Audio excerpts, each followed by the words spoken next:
watch out too, because I'm gonna get up here and love you. So I am so happy to be here. Welcome again to our party at Community Miracle Center. We do this every Sunday. Everybody's invited. So come on, YouTube way, or come on and hang with us in person. The hugs are delicious. Okay, so I want to talk about this idea of not removing yourself from your life in order to live spiritually. We kind of grew up with this idea that you have to go off to a monastery or go climb a mountain or go to a retreat center to be able to live a spiritual life. You can't be spiritual, while you're working at Walmart. But that's not true. You can be God wherever you are. All you have to do is just remember you're God. So let's talk about that. We're going to talk about this new possibility that A Course in Love is teaching us about. And it's this new possibility of having the experience of separation, which we still desire experience. We just don't desire separation anymore. So we can learn how to have a variation experience, to move within these extremes that we've been seeking by choice, but from this place of wholeness and witnessing to the wholeness that we are. Hot, cold, light, dark, pain, pleasure, they are not opposites. They are two ends of wholeness. So wholeness was never left because we chose to have extreme experiences. Innocence was never left because we chose to have extreme experiences. God was never separated from. We didn't leave our source because we wanted to experience extremes. But what happened is we identified as the dream figure rather than spirit through experience is having a humanity experience. Now, we also have this idea that's been around spiritually about rejecting the world and rejecting humanity and rejecting desire and things in the world. That's not the solution either. You don't have to do that.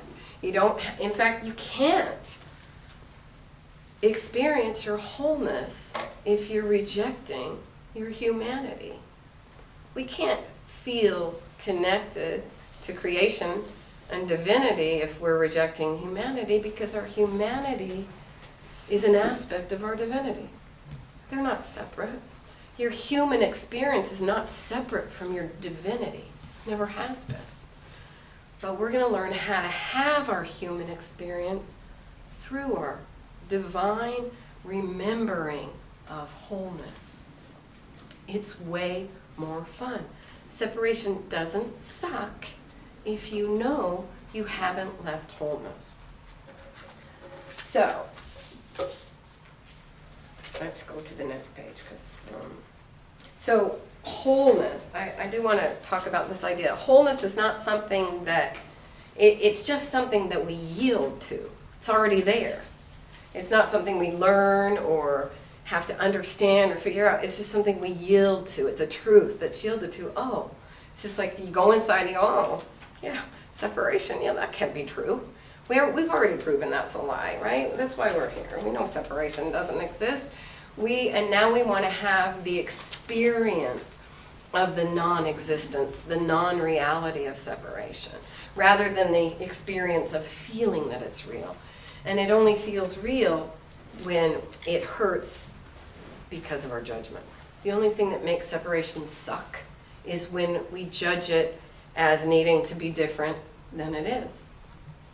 It only sucks if we think it's broken, somebody else is doing it wrong, somebody else should do separation differently, we should do our experience differently. It only sucks then.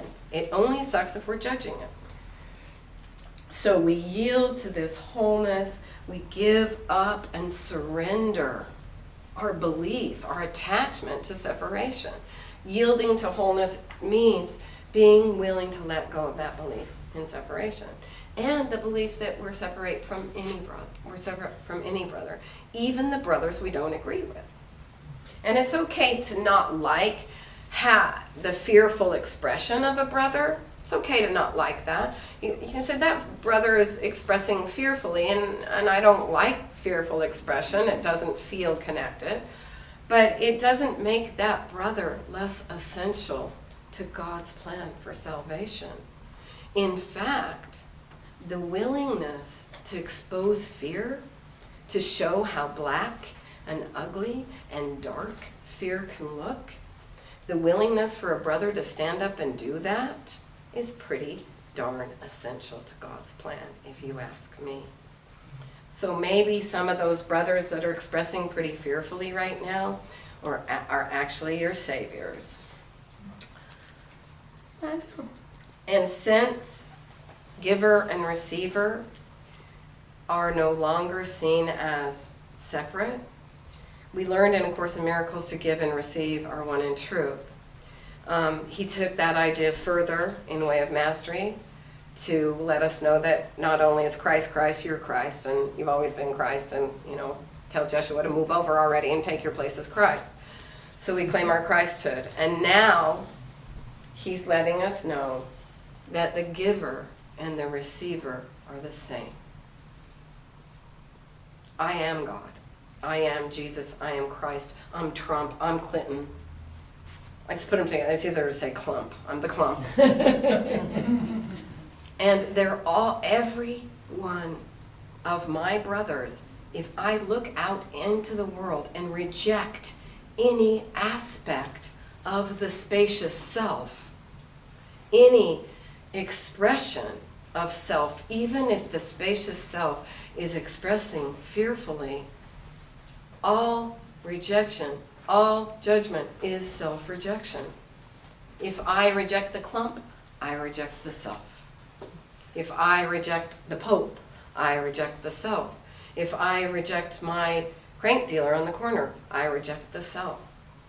If I reject my chosen experience to have pain in the body, I reject the self. But if I experience pain in my body and I go within and I acknowledge my decision to experience that extreme of pain, I made the choice myself. I can continue with that choice and continue to feel that pain in the body, or I can be done with this extreme. And it is freaky cool how well that works. If you just try it a couple times, freaky cool. Okay, so I like that. Giver and receiver are one. All right, so what do we want? We've been on this journey together, this journey from self-doubt to self-love. And we've been doing this together. We're not alone in this. And that's the cool part, when we just stop and think about how many brothers have joined us on this journey. How many times we've had to gladden ourselves and join with somebody on this journey of forgiveness. Tons. Separation is a complete and total lie. We know that. We know that stuff is nonsense now. So we're going to focus on self-love through absolute 100%, no kidding. You've never sinned. You've never been mistaken. You've never messed up. Everything you've ever done, every choice you've ever made was essential to this moment, to your understanding and your self-acceptance of who you are right now. The only mistaken belief we hold is that we have somehow been able to separate from our source, and that has somehow tarnished us, tarnished our innocence. That's a mistaken belief. That's all. That's the only thing we've been mistaken about, is our identity. But the identity crisis is over, because we are being restored to who we are. We are remembering our wholeness. So we go through this externally directed experience. We're born into the family that we chose to be born into. The geography that we chose to be born into. The birth order in the family that we picked. All of it is our choice. Never, ever think you've ever been a victim of any of that. If you were born into racism, if you were born into sexism, if you were born into religious prejudice, you made that choice because you decided that's the belief you were going to heal. That's why you incarnated how you did and where you did and with the family you did, because you were brave enough to come here and remember your wholeness. And there was no accident. None of it was an accident. It was all your choice. So we go through this kind of what seems like this forced brainwashing, schooling. They force you into school and they tell you have to learn this in these grades. And then you go to this like less forced schooling, which is college, which is pretty forced because there's intense pressure to do that. And you learn what you think you're supposed to learn so you can be what you're supposed to be. But actually all of this is coming from this belief that we're taught that we have to earn our worth by what we do. That is a silly idea. That is a made up world idea. It's insane. So let's just like go, insanity. I have to earn my worth by what I do in the world. Okay, get rid of that insanity. That's gone. What you do in the world doesn't matter. Form does not matter.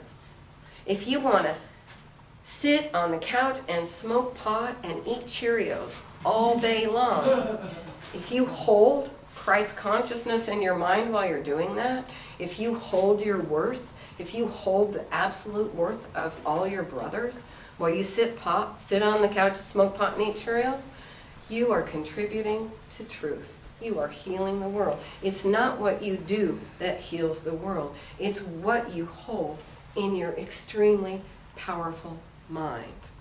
And when you let it go of those insane beliefs that you're unworthy, that you need to seek, that you need self-improvement, that you need to do anything to be worthy of God's love, when you let go of that insanity, you are healing the world.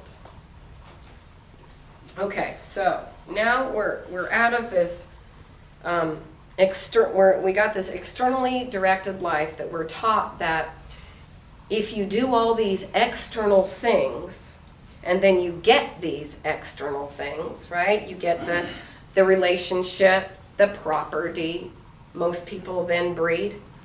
Then you take all the money that you make and put it in the savings account because you're afraid you won't have money to pay for your progeny's forced schooling. And then you take Prozac and wait to die. There might be some fun in between, but this is what we want. We want everybody to be the same. And if you try to deviate from that, the sheep get mad. They don't like it. But that's okay. Because what we've learned is that it's okay for our brothers to stay asleep. They are absolutely 100% safe in their slumber. No matter how deep in their slumber they are, they have not tarnished their innocence. They have not left wholeness. They have not tarnished your innocence either. No one can harm your innocence, no matter how insane they are. Insanity does not change truth. Insanity just presents as insane.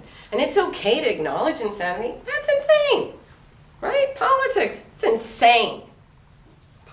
Some people like it, some people don't. I just think it's flipping insanity.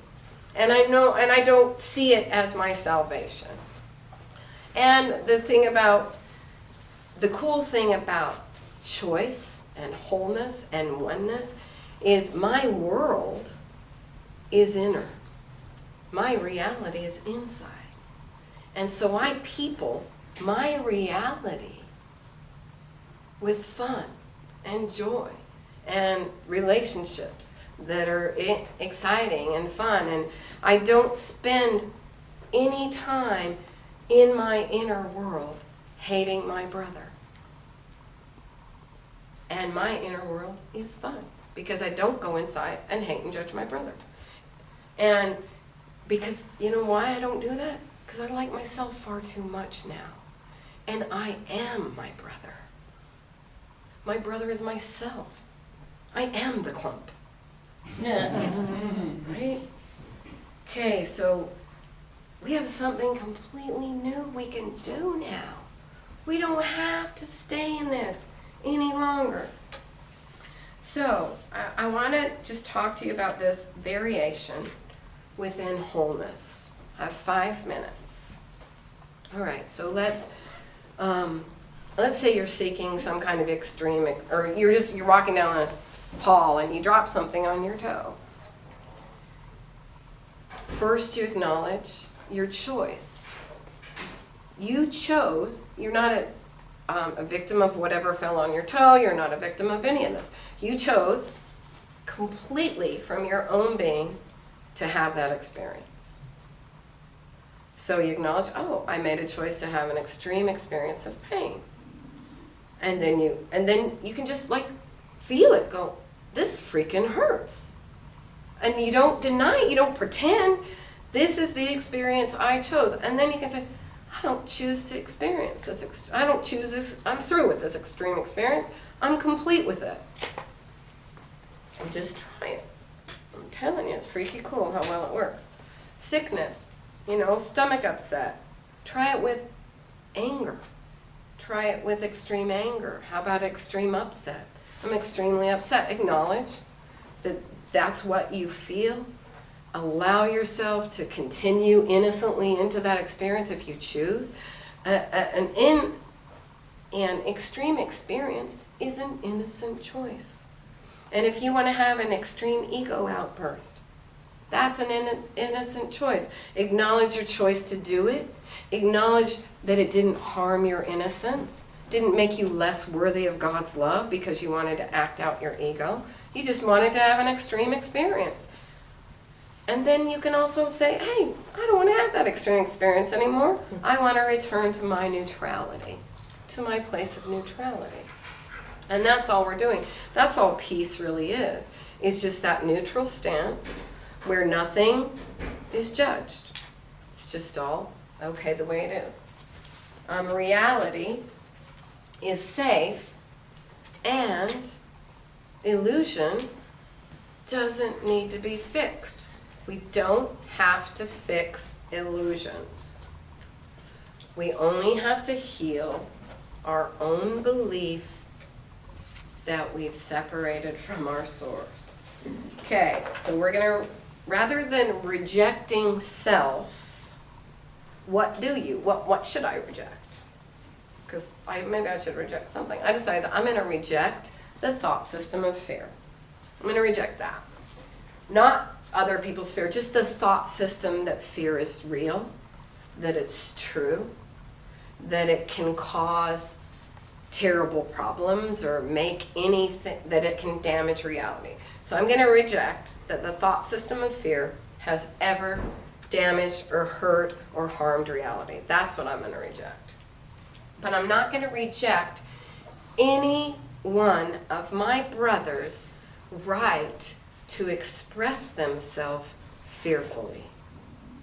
If any of my brothers want to express themselves fearfully, I'm not going to reject that. If the clump wants to express themselves fearfully, politics is a fearful expression. They're not bad, they're not wrong. I don't reject their right to do that. But I reject the thought system of fear that feeds that. Okay, so I'm going to tell you one more thing before this key to self-acceptance. It's okay not to like something. I don't like corn. It does not make corn bad. It does not make corn unworthy of me. I just don't like it. And you cannot like gossip, or you cannot like politics, or you cannot like the way the clump present themselves.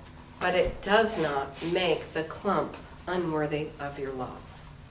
You just don't have to like the way they fearfully are expressing themselves. Okay, so that's how we go from this externally directed life to an internally directed experience of life. We choose an extreme, we go within, remind ourselves of the choice to have the extreme. We remember wholeness, that the extreme is just, it's not separation, it's a choice to experience extremes within and from wholeness. Wholeness was never left. You can choose to have the extreme innocently, choose to continue having it, but it's your choice. Or you can say, I'm complete with this extreme. I choose to return to neutrality. Got one more. So, the last thing I'm going to leave you with. You know, the Course in Miracles says, teach only love. And my question was, how the heck do I do that? I'm going to tell you. I have the answer. Are you ready? You teach only love by being who you are. In all your personality, every experience you've ever had, where you live, who your family was, all of that humanity, that human experience, every aspect of it, every human choice you ever made. Being that, accepting that, that's essential to God's plan, because who you are, how you're bringing, the exact pinpoint of light that you're bringing, and accepting that and just being that. That's how you teach only love. Thank you for being here. Yeah, y'all.